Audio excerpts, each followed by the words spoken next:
High guys, welcome to our channel Unique Tech Zone BD. ইউনিকটেকজনবিডির পক্ষ থেকে জানাই সবাইকে আন্তরিক শুভেচ্ছা এবং অভিনন্দন। তো আজকের এই ভিডিওতে আমি দেখাতে যাচ্ছি যে কীভাবে আপনারা আপনাদের মোবাইলের ডাটা ইউজেসকে রিডিউস করে অনেকক্ষণ বা বেশি সময় ধরে ইউটিউব দেখতে পারবেন। তো আমাকে অনেকেই বলেছে তারা নাকি 1 থেকে 2 ঘন্টা একটানা ইউটিউব দেখলে তাদের 1 জিবি থেকে 2 জিবি নিমিশেই শেষ হয়ে যায়। তো আজকের এই ভিডিওতে আমি দেখাতে যাচ্ছি যে কীভাবে আপনারা অল্প এমবি খরচ করে বেশি সময় ধরে ইউটিউব দেখবেন। তো আজকের এই ভিডিওতে আমি কিছু স্টেপ দেখাবো যে স্টেপগুলো আপনারা মনোযোগ সহকারে ফলো করবেন। তো আর সময় নষ্ট না করে ভিডিওটি শুরু করা যাক।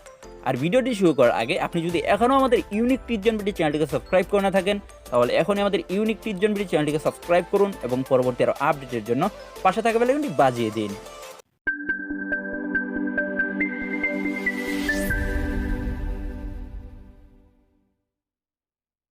তো গাইস, কম খরচে বেশিক্ষণ ইউটিউব দেখার জন্য আপনাদেরকে 2টি স্টেপ ফলো করতে হবে। তো প্রথম স্টেপটা হচ্ছে ডিফল্ট সেটিং। তো ডিফল্ট সেটিং করার জন্য আপনারা সিম্পলি চলে যাবেন আপনাদের মোবাইলের সেটিং অপশনে। তো আমি আমার সেটিং অপশনে চলে যাই। সেটিং অপশনে চলে যাওয়ার পর আপনারা সিম্পলি স্ক্রল ডাউন করে আপনাদের অ্যাবাউট ফোন অপশনটিতে চলে যাবেন। অ্যাবাউট ফোন অপশনটিতে চলে যাওয়ার পর আপনারা সিম্পলি ক্লিক করবেন ভার্সন নামের অপশনটিতে। এই ভার্সন নামের অপশনটিতে ক্লিক করার পর এখানে আপনার অপশন দেখতে পারবেন বুইল্ড নাম্বার। তো এই বুইল্ড নাম্বারের উপর আপনারা 7বার ট্যাপ করবেন। তো 7বার ট্যাপ করার কারণে আপনাদের ডেভেলপার অপশনটা চালু হয়ে যাবে। তো ডেভেলপার অপশনটা চালু হয়ে গেলে আপনারা সিম্পলি চলে যাবেন আপনাদের মোবাইলে এডিশনাল সেটিং। এডিশনাল সেটিংয়ে যাওয়ার পর একটু স্ক্রল ডাউন করলেই দেখতে পারবেন ডেভেলপার অপশনটি। তো আপনারা ডেভেলপার অপশনটিতে ক্লিক করবেন। ডেভেলপার অপশনটিতে ক্লিক করার পর আপনি একটু স্ক্রল ডাউন করবেন।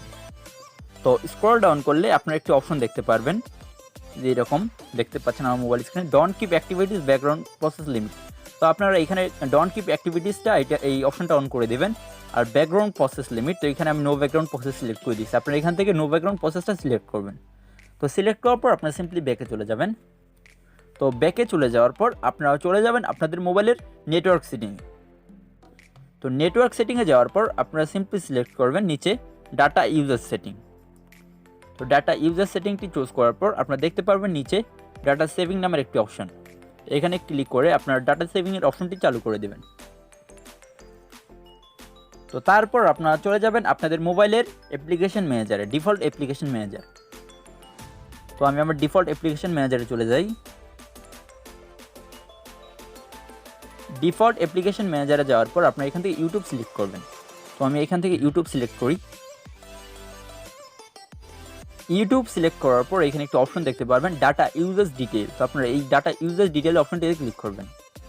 এই অপশনটিতে ক্লিক করার পর আপনারা দেখতে পারবেন এরকম একটা অপশন নিচে ব্যাকগ্রাউন্ড ডাটা।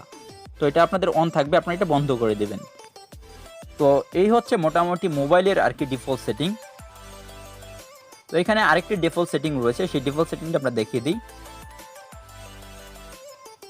তো আপনারা সিম্পলি যেটা করেন ইউটিউবে ভিডিও দেখার জন্য আপনারা একটা ভিডিও চুজ করে ভিডিওটা দেখতে থাকেন। আপনারা কিন্তু দেখেন না যে ভিডিওটা আর কি কোন কোয়ালিটিতে আছে। তো আপনারা ভিডিওটার কোয়ালিটিটা চুজ করবেন। তো ভিডিওর কোয়ালিটি চুজ করার জন্য আপনারা সিম্পলি 3 ডট মেনুতে ক্লিক করবেন। 3 ডট মেনুতে ক্লিক করার পর আপনারা এখানে কোয়ালিটিটা দেখতে পারবেন, দ্বিতীয় অপশনটিতে কোয়ালিটি। এই কোয়ালিটি অপশনটিতে ক্লিক করবেন। কোয়ালিটি অপশনটিতে ক্লিক করার পর এখানে কয়েকটি দেখতে পারবেন কোয়ালিটি। এখানে রয়েছে 144p, 240p, 360p। তো আপনারা এখান থেকে 240p যেটা রয়েছে এটা সিলেক্ট করে নেবেন। তো এই হচ্ছে মোবাইলের ডিফল্ট সেটিং। তো আপনারা কম এমবি খরচ করে বেশিক্ষণ ইউটিউব দেখার জন্য এটা হচ্ছে প্রথম সেটিং মোবাইলের, মানে প্রথম স্টেপ। তো দ্বিতীয় যে স্টেপটা সেটা হচ্ছে গিয়ে ইউটিউব গো অ্যাপ ব্যবহার করা। তো ইউটিউব গো অ্যাপ ব্যবহার করার জন্য আপনারা সিম্পলি চলে যাবেন ক্রোম ব্রাউজারে। ক্রোম ব্রাউজারে যাওয়ার পর আপনারা সার্চ করবেন ইউটিউব গো। ইউটিউব গো লিখে সার্চ দেওয়ার সাথে সাথে এরকম প্লে স্টোর একটি লিঙ্ক চলে আসবে ইউটিউব গো। তো এই অপশনটিতে আপনারা ক্লিক করবেন। এই অপশনটিতে ক্লিক করার পর আপনারা ইউটিউব গো অ্যাপসটি দেখতে পারবেন। তো এই হচ্ছে ইউটিউব গো অ্যাপ্লিকেশনটি। এই ইউটিউব গো অ্যাপ্লিকেশনটি আমি অলরেডি ডাউনলোড করে রেখেছি, আপনারা এখান থেকে ডাউনলোড করে নেবেন।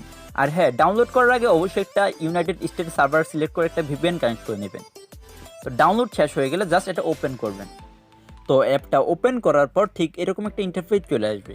আপনারা নিচে নেক্সট যে অপশনটি রয়েছে এই নেক্সট অপশনটিতে ক্লিক করবেন। নেক্সট অপশনটিতে ক্লিক করার পর এখানে আপনাদের গুগল অ্যাকাউন্টগুলো দেখাবে। আপনারা আপনাদের গুগল অ্যাকাউন্টটা সিলেক্ট করে নেক্সট বাটনটিতে ক্লিক করবেন। তারপর আবারও নেক্সট বাটনটিতে ক্লিক করার পর এখানে কোনো পারমিশন চাইলে আপনারা অ্যালো করে দেবেন। তো তারপর দেখতে পাচ্ছেন এখানে কিন্তু আমার অ্যাকাউন্টটা আর কি হয়ে গেছে, সাইন ইন নিয়ে গেছে। তো এখন এখান থেকে ভিডিও দেখার জন্য আপনারা সিম্পলি একটা ভিডিওর উপর ক্লিক করবেন। ভিডিওর উপর ক্লিক করার সাথে সাথে এখানে দেখতে পারবেন data saver, standard quality, high quality. তো এর মানে হচ্ছে আপনি যদি এইখান থেকে একদম কম এমবি খরচ করে দেখতে চান, একদম কম এমবি খরচ করে দেখতে চান, তাহলে যেখানে ডাটা সেভার অপশনটা সিলেক্ট করবেন। আর যদি আপনি মিডিয়াম দেখতে চান তাহলে নিচে যে স্ট্যান্ডার্ড কোয়ালিটি অপশনটি রয়েছে এই স্ট্যান্ডার্ড কোয়ালিটিটা সিলেক্ট করবেন। আর আপনি যদি একদম হাই কোয়ালিটি দেখতে চান তাহলে এই হাই কোয়ালিটিটা সিলেক্ট করবেন। তো এখানে দেখতেই আরেকটা সুবিধা রয়েছে, যদি আপনি এখান থেকে ডাটা সেভার চুজ করেন তাহলে এখানে দেখতে পাচ্ছেন এই ভিডিওটা ডাটা সেভার চুজ করলে এখানে মাত্র 3.9 এমবি খাবে, মানে 4 এমবির মতো খাবে। আর আপনি যদি এখান থেকে স্ট্যান্ডার্ড কোয়ালিটি দেখেন তাহলে এখানে 12 এমবি খাবে, আর যদি হাই কোয়ালিটি দেখেন তাহলে এখানে 14.5 এমবি খাবে। তো আমি আপনাদেরকে সাজেস্ট করবো এখান থেকে ভিডিও দেখার সময় অবশ্যই স্ট্যান্ডার্ড কোয়ালিটিটা দেখবেন, তাহলে আপনার ভিডিওর কোয়ালিটিটাও ভালো হবে, আপনাদের এমবিটাও অনেক কম কাটবে। তো গাইস, এই ছিল আজকের ভিডিওটি কেমন লাগলো অবশ্যই ভিডিওর নিচে কমেন্ট বক্সে কমেন্ট করে জানাবেন। আর ভিডিওটি দেখে যদি আপনি বিন্দু পরিমাণ উপকারিত হয়ে থাকেন তাহলে অবশ্যই ভিডিওতে একটি লাইক, কমেন্ট এবং শেয়ার করবেন। ধন্যবাদ সবাইকে এতক্ষণ সাথে থাকার জন্য। খোদা হাফেজ।